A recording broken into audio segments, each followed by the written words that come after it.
I'm Jason Epperson. This is Parkography, and it's time for the latest in national park and public lands news. Welcome back, everybody. First up, several news outlets are reporting that Glacier National Park is planning to end its timed entry vehicle reservation system, allowing personal vehicles to enter the park at any time of the day without a reservation. And I should note that these news stories are sourced from public comments by the superintendent, so this is happening.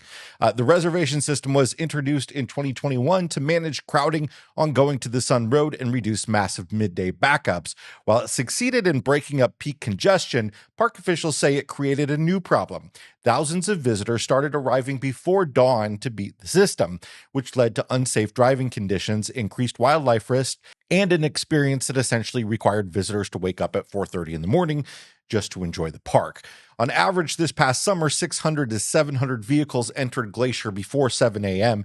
each day. With the reservation system removed, park leaders hope arrival times will spread out more naturally and reduce dangerous early morning traffic. That doesn't mean Glacier is going back to a free-for-all, though. Instead of controlling access at the gate, the park plans to manage congestion inside the park. Officials reportedly expect temporary closures in high-demand areas like Mini Glacier and Two Medicine when parking fills up, though they don't anticipate shutting down Going to the Sun Road itself.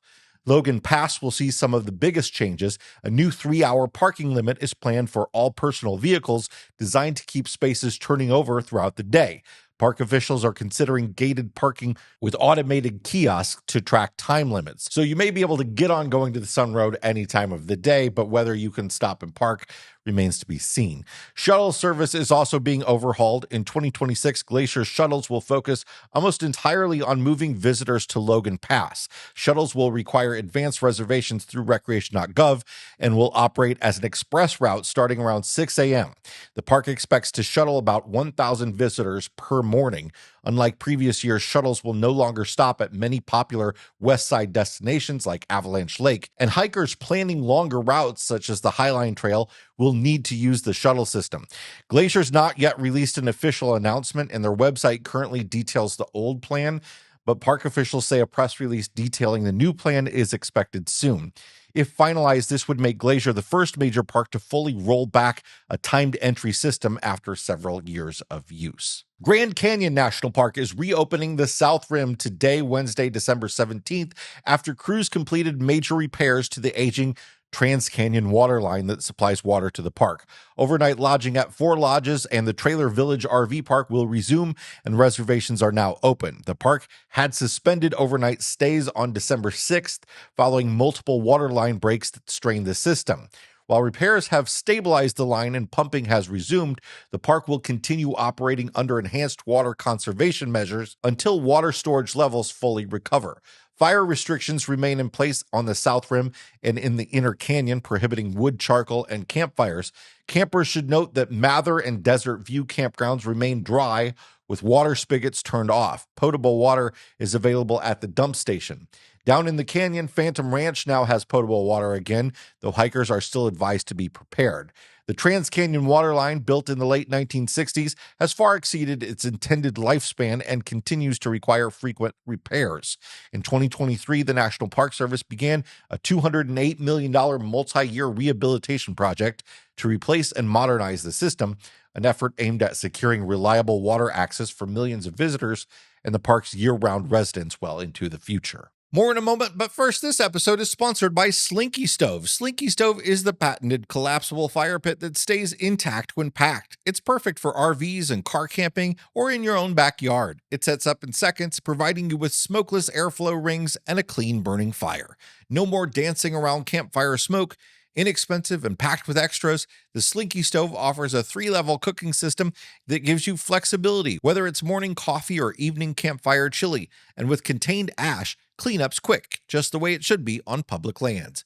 Order yours now at slinkystove.com or click the link in the description. The U.S. House of Representatives is expected to vote Thursday on a bill that would remove federal protections for gray wolves nationwide. The measure, introduced by Representative Lauren Boebert of Colorado, entitled the Pet and Livestock Protection Act, would delist gray wolves from the Endangered Species Act and block any future court challenges to that decision. states would still be able to issue their own protective measures for the species. Supporters of the bill argue that gray wolves have fully recovered and pose ongoing threats to livestock and pets. Opponents say the science does not support nationwide delisting and warn that removing judicial review undermines the Endangered Species Act. Gray wolves were previously stripped of ESA protections in 2020 during the first Trump administration, but that decision was overturned in federal court in 2022. Since then, wolf management has remained a politically charged issue, especially near rural communities and public lands. The vote comes just weeks after the U.S. Fish and Wildlife Service withdrew plans to release a nationwide gray wolf recovery strategy that had been expected later this year. The Washington Post and other news outlets are reporting that officials in the National Park Service are pressuring park superintendents to grade their staff lower during performance reviews. Park Service superintendents use a 1 to 5 scale to evaluate the employee's performance. The Post reporting reveals that officials have instructed superintendents to grade the majority of staff at a 3. Some park superintendents, quote, questioned the fairness to employees whose work merited a better rating at a time when many staff are working harder to make up for thousands of vacancies, per the Post. The news follows a year of upheaval at the National Park Service, including mass firings and buyout agreements for staff to resign. Since January, the Park Service has lost more than a quarter of its workforce. That said, this week, the Department of the Interior stated in a new memo that it would lift a federal hiring freeze that has been in place since January. However, the memo does not supersede strict policies set by President Trump's Office of Personnel Management and Office of Management and Budget, requiring the Department of the Interior to hire no more than 1 employee for every 4 employees that depart. The policy grants exceptions for roles that involve public safety. A bipartisan bill in Congress could bring major upgrades to emergency response systems in national parks.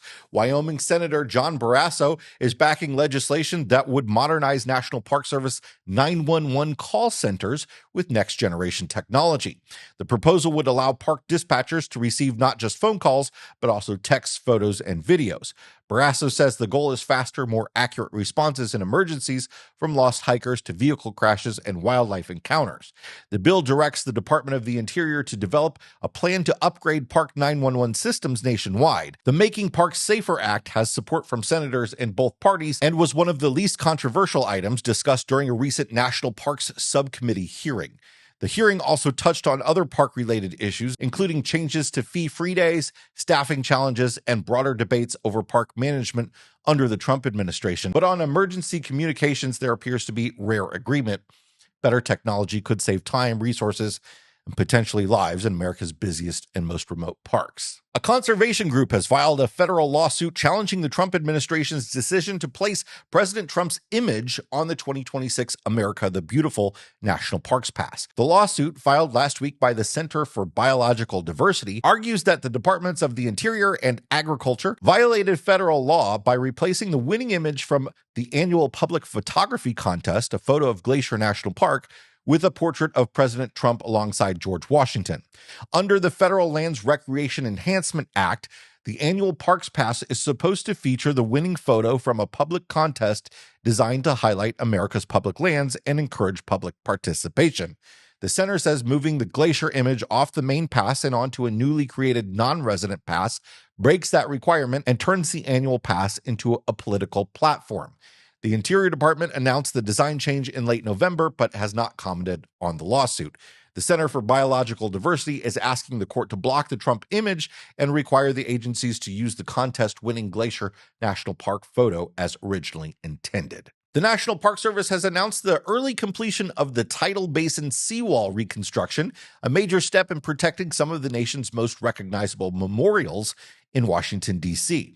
Funded by the Great American Outdoors Act, the work strengthens the shoreline around Jefferson Memorial and the Martin Luther King Jr. Memorial and the world-famous cherry blossom trees. It's the first of 2 phases, with the Potomac River seawall scheduled for completion in May of 2026. Together, the projects are on track to finish 8 months ahead of schedule and about $30 million under budget. The project addressed decades of sinking ground, frequent tidal flooding, and aging infrastructure along the south side of the Tidal Basin. In some places, the original seawall, built in the late 1800s and early 1900s, had settled more than 5 feet, causing daily flooding on walkways and repeated damage to trees and historic landscapes.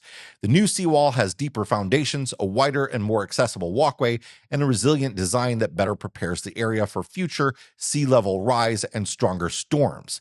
Construction is complete, but major landscape restoration is still ahead. This spring, the National Park Service will plant 426 trees, including 269 cherry trees, around the Tidal Basin and along the Potomac River work areas, replacing the 306 trees removed for construction. To protect these young trees and allow the landscape to stabilize, the project area in the Tidal Basin and West Potomac Park will remain closed during the 2026 National Cherry Blossom Festival, with reopening expected shortly afterward. Death Valley National Park has experienced record-breaking rainfall, according to the National Weather Service. This autumn's rainfall total measured 2.41 inches, and the wettest November on record ended up with 1.76 inches of rain. The November rain broke the previous record of 1.7 inches set in 1923. Fall storms brought more rain than Death Valley typically receives in an entire year. At Badwater Basin, which lies 282 feet below sea level and is the lowest point in North America, rainwater formed a shallow lake. The lake is much smaller and shallower than the one that formed after the remnants of Hurricane Hilary passed through the park in 2024. The water is about a mile from the Badwater Basin parking lot and in most places would not rise above the tops of your shoes. I'm actually not entirely sure it's still there. This is sort of week-old news. The rains have sparked questions about spring wildflowers. While rainfall is a key ingredient for an above-average bloom, it's only one of several factors needed for a significant wildflower display. The park says it's too early to predict whether conditions will lead to a spring super bloom like the one seen in 2016. The storms have caused numerous road closures throughout the park. Several paved roads are covered in flood debris, making them impassable and are closed to access. Many of the park's most popular sites remain open and accessible, including Zabriskie Point, Dante's View, Badwater Basin, and Mesquite Sand Dunes. A new bill in Congress would make Chiricahua National Monument Arizona's fourth national park, but it's far from the first attempt, and the outcome is far from certain.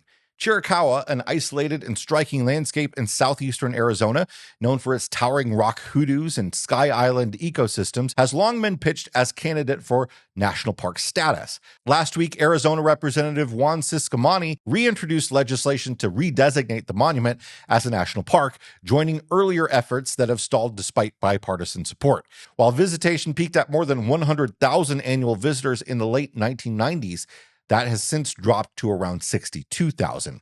Supporters argue that national park status would bring increased tourism and economic benefits to the county, pointing to evidence that monuments often see a visitation bump after becoming national parks. They also note that the land is already managed by the National Park Service, meaning no major land use changes would be required. Opponents counter that Chiricahua is too small to fit the traditional national park model and lacks room to expand infrastructure like parking, roads, and visitor services. Some tribal nations have also raised concerns, warning that increased visitation could threaten cultural sites and burial grounds. Others argue that a name change wouldn't guarantee more funding, especially as the Park Service faces staffing cuts and budget pressures. The bill has been referred to the House Subcommittee on Federal Lands, but no vote has been scheduled. To wrap things up this week, if you're looking for a great way to kick off the new year, state parks across the country are once again hosting first day hikes on January 1st, a long-running tradition that invites people to start the year outdoors. More than 1,000 guided hikes will take place in state parks of all shapes and sizes, with options ranging from short, easy walks to longer, more challenging hikes. Participation is usually free with regular park entry, though some hikes require registration or a parking fee. It's a simple, low-pressure way to get outside, shake off the holiday haze, and reconnect with public lands right at the start of the year. Find a first day hike near you at stateparks.org. Thanks so much for being here, everybody. If you got something out of this episode, hit the like button. If you want more, like it, subscribe. We'll see you next time. Bye-bye.